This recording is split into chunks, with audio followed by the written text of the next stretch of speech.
অন্তর্বর্তী সরকার আসার পরে আইনশৃঙ্খলা পরিস্থিতি নিয়ে এক ধরনের আলোচনা ছিল, মাঝখানে আইনশৃঙ্খলা পরিস্থিতি এক ধরনের স্তিমিত ছিল, আবার এখন আইনশৃঙ্খলা পরিস্থিতি খারাপের দিকে যাচ্ছে। মব কালচার হচ্ছে, ধর্ষণের ঘটনা ঘটছে, মব ভায়োলেন্সে মৃত্যুর ঘটনা ঘটছে, থানা থেকে আসামি ছিনতাই হচ্ছে, আলটিমেটাম দিয়ে ওসিকে অন্যত্র বদলি করতে বাধ্য করা হয়েছে।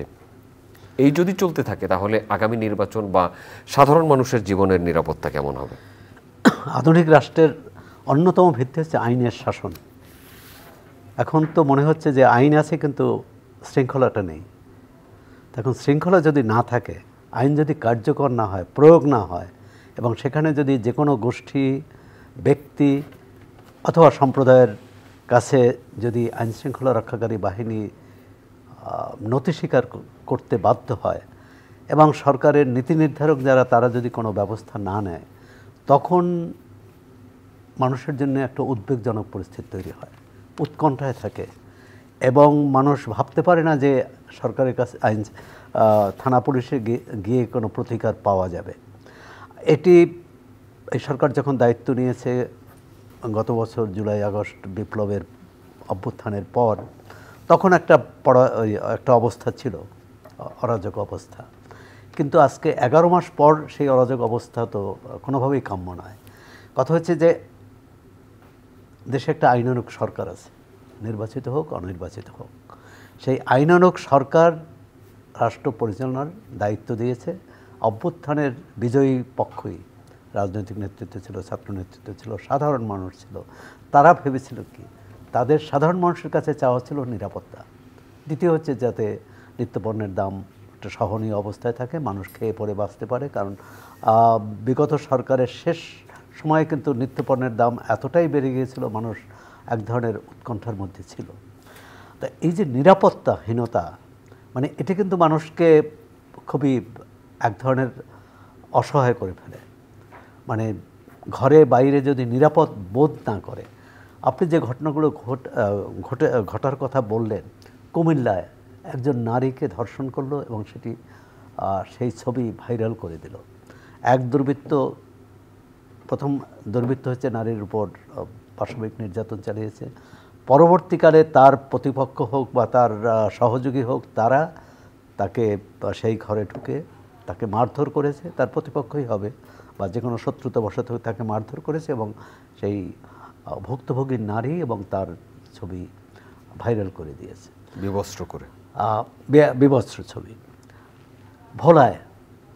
ভোলায় একজন নারী প্রতিকার চাইতে গেছিলেন, আর তাও হচ্ছে যে ওই ব্যক্তি যে ভুক্তভোগী, তার 2 স্ত্রী, দ্বিতীয় স্ত্রীর ওই সংসার করতে চান না। এ কারণে স্থানীয় তরুণদের বা যুবকদের, যাদের আবার কেউ কেউ বিএনপি রাজনীতির সাথে জড়িত, তাদের সহায়তা চেয়েছে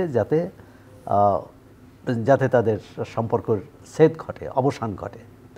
এবং যাদের সহায়তা চেয়েছে তারা ওই লোকের উপর চাপ দিয়ে 5 লাখ টাকা চেয়েছে। বলছে আমার তো টাকা নেই। তখন রফা হলো যে 1 লাখ টাকায়, এবং সেই টাকা কোত্থেকে দেবে, তার কাছে নেই, তার শ্বশুরের কাছে সেটি, শ্বশুর না, তার প্রথম স্ত্রীর বাবা, ওই শ্বশুর অর্থাৎ ওই ভুক্তভোগীর বাবার কাছ থেকে টাকা নেওয়ার কথা বলল।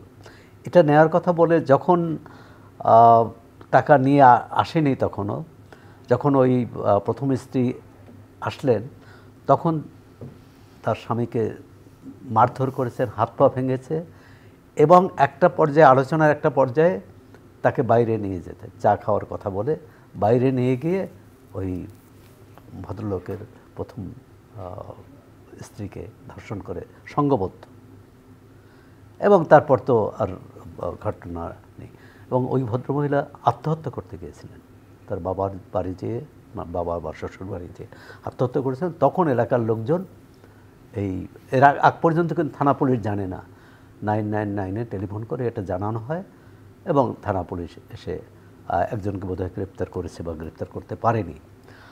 কুমিল্লার ঘটনায় 4 দুর্বৃত্তই গ্রেপ্তার হয়েছে। পরবর্তীকালে এরপরে দেখলাম সেই মুরাদনগরে মাদক ব্যবসায়ী, অন্যায় কাজ, অপরাধমূলক কাজ, আইন নিজস্ব গতিতে চলবে এবং শোনা যায় যে এলাকার প্রতিবেশীদের সাথে বিরোধের জের ধরে মা, তার সন্তান, তার 2 সন্তান, এক ছেলে এক মেয়েকে পিটে হত্যা করেছে। মানে এটা কোথায়? তারপর আপনি যেটা বললেন যে থানা থেকে আসামিকে ছিনিয়ে নিয়ে যাওয়া, একটা সংঘবদ্ধ দল, মামলা না হওয়া সত্ত্বেও তাকে বাধ্য করা পুলিশ কর্মকর্তাকে যে তাকে গ্রেপ্তার করতে হবে, তো কোনো আইনে নাই। তাহলে যারা তাকে গ্রেপ্তার করতে বলেছে তারা তো মামলা করতে পারত। মামলা তো অভিযোগ করা, সে অভিযোগ দায়ের না করে, তার মানে এক ধরনের ললেসনেস, এক ধরনের আইনশৃঙ্খলাহীনতা, এই যে একটা বিশৃঙ্খল অবস্থা বা একটা নৈরাজ্যকর অবস্থা তৈরি করছে এক এক জায়গায় এক একটা পক্ষ এবং বিভিন্ন নাম দিয়ে, এবং সেখানে রাজনৈতিক দলের সহায়তায়, কোথাও রাজনৈতিক দলের সহায়তা, কোথাও সহায়তা ছাড়া স্থানীয় লোকজন। এই পরিস্থিতি কিন্তু খুবই উদ্বেগের, কারণ নির্বাচনের প্রস্তুতি নিয়ে যখন কথা হচ্ছে, রাজনৈতিক দলগুলোর সাথে জাতীয় ঐকমত্য কমিশন বসছে, অনেক ক্ষেত্রে তারা একমত হয়েছে, অনেক ক্ষেত্রে একমত হতে পারেনি। আমরা আশা করেছিলাম যে জুলাইয়ের মধ্যে, অন্তত 16 জুলাইয়ের মধ্যে একটা জুলাই সনদ সেটা প্রকাশিত হবে, কিন্তু সেই সম্ভাবনা কম। হয়তো জুলাইয়ের মধ্যে, অন্তত 31 জুলাইয়ের মধ্যে যদি হয়।